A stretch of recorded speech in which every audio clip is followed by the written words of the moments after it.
What if Charlie Kirk didn't just get killed? What if somebody knew he was never supposed to live to see his next stop on tour? Because one small detail blows a crater in the official story. Charlie's own head of security bragged that every event is planned weeks in advance with cops, permits, and intel. Yet for the very next event after his assassination, there was no security plan at all. No coordination with police. No officers scheduled. Nothing until after he was already dead. So the question is simple. Did the system fail Charlie Kirk? Or did someone quietly decide there was nothing left to protect? Charlie Kirk wasn't just another commentator. He was the face of a massive conservative youth movement, constantly traveling, constantly drawing crowds, and constantly attracting threats. After his assassination, the official narrative came fast. A lone, radicalized shooter, an open and shut case, time for the country to move on. But once the headlines faded, new details started to leak out details that do not fit neatly into that tidy story. Candace Owens says she has spent months pulling on those loose threads. And in her episode The Past is Prologue, Why Charlie Kirk Was Murdered, she finally lays out her theory for why he was killed. Her starting point isn't the shooter. It is one man inside Charlie's orbit. Brian Harpole, the head of security. In a previous interview, Harpole described what sounded like an airtight security process for Kirk's events. He talked about permits, questionnaire, busy workdays in advance, and intel gathering starting as early as the 24th of the previous month, all done in close coordination with local police. According to that version of events, nothing about Charlie's appearances was casual. Everything was methodical, professional, and heavily planned. Then, a tip landed in Candace's inbox, and that polished story started to crack. Charlie was scheduled to speak at Charis Bible College in Colorado on September 11th, the very next day after he was killed. When he died, that event was quickly rebranded as a vigil, but behind the scenes, there was sudden panic. Why? Because there had been no security plan in place at all. No advance coordination.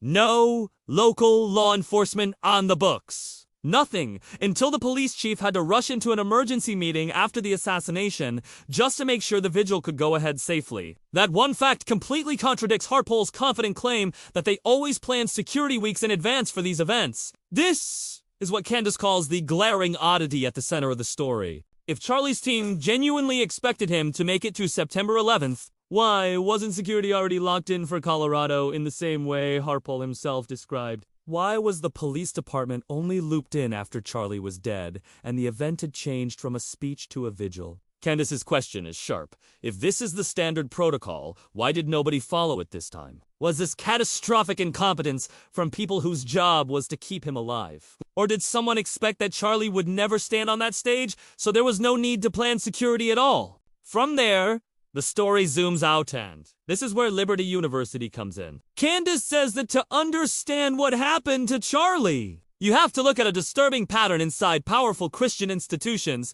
and Liberty University is one of the clearest examples. On paper, Liberty is an evangelical powerhouse, strict moral codes, chapel services, the Liberty Way, and constant talk of faith, family, and safety. But dig into the last few years, and you see something very different. Federal investigators and multiple lawsuits have accused Liberty of failing to protect students, mishandling reports of sexual assault, and punishing victims under its own honor code while their alleged attackers walked free. The U.S. Department of Education hit Liberty with a record multi-million-dollar fine for a culture that discouraged reporting crimes and created what officials called a culture of silence.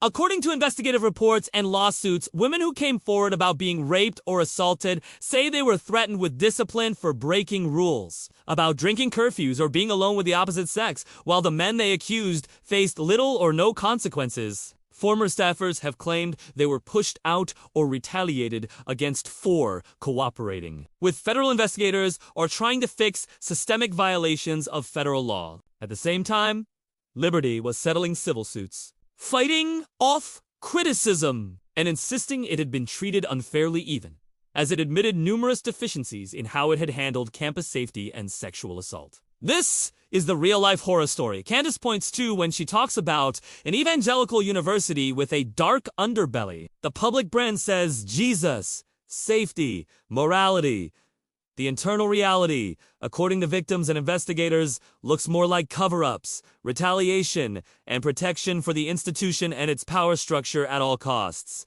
In her episode, she says Liberty is not just a one-off scandal. It is a model for how faith-based institutions can be captured by money, politics, and even military and intelligence interests, all while keeping a clean Christian image on the surface. Now place Charlie Kirk on the edge of that world. Candace argues that the same kinds of forces circling places like Liberty were also circling Charlie. According to one detailed breakdown of her episode, she believes an offer was effectively put in front of him. Step into a role like some of the powerful religious leaders before him, turn his organization into a multi-billion-dollar machine tied to real estate commerce, the military, and top politicians, and become a central figure in a tightly controlled power network. The catch: do not ask where the money comes from. Do not question the alliances. Do not dig too deep into the people and institutions behind the curtain. Her best guess, as she phrases it, is that Charlie either refused that role or started asking the wrong questions. And in a world where whistleblowers, problem figures, and people who become too independent have a habit of dying at very convenient times, that kind of resistance could have been intolerable for the people invested in that system. In that context, Liberty University isn't just a side story. It is the blueprint, a Christian empire protecting its own interests, punishing those who speak out, and quietly rewarding those who play along. Meanwhile, the official story of Charlie's assassination remains painfully simple. One deranged extremist, radicalized by politics and hatred, acting entirely alone. Authorities and major media push back hard on any suggestion of a wider network or deeper motive. The goal is to frame this as random, senseless violence. Candace challenges that at every angle. She raises questions about the imagery tied to the shooter, the messages and narratives pushed after the attack, and the speed with which investigators seemed satisfied there was nothing more to see. When you stack those questions next to the security contradictions and meticulous planning for every event, except the one scheduled right after his death, it starts to feel less like chaos and more like a pattern. A pattern where institutions that already have a documented history of hiding abuse, silencing victims, and protecting insiders somehow fail spectacularly at the exact moment someone becomes inconvenient. Candace doesn't say she has a signed memo ordering a hit or a perfect Hollywood-style smoking gun. What she does have is a series of coincidences that get harder to brush off. A head of security whose story about planning doesn't match the paper trail. A major event with zero advanced coordination despite his own description of standard protocol. Institutions like Liberty with long histories of systemic cover-ups. And a political, religious machine that stands to gain or lose billions depending on who plays along. So now the question comes to you. So, what do you think? Was this just a total mess-up by folks who really should have known better? Or is this something much darker, something that lives in the shadows between money, religion, and power? The same shadows exposed at places like Liberty University. Drop your thoughts in the comments. Tell which theory makes the most sense to you. And share this with someone who has been following Charlie Kirk's case from the beginning. And if you want to go even deeper into the networks, the institutions, and the players surrounding his final months, buckle up because this story is only getting started.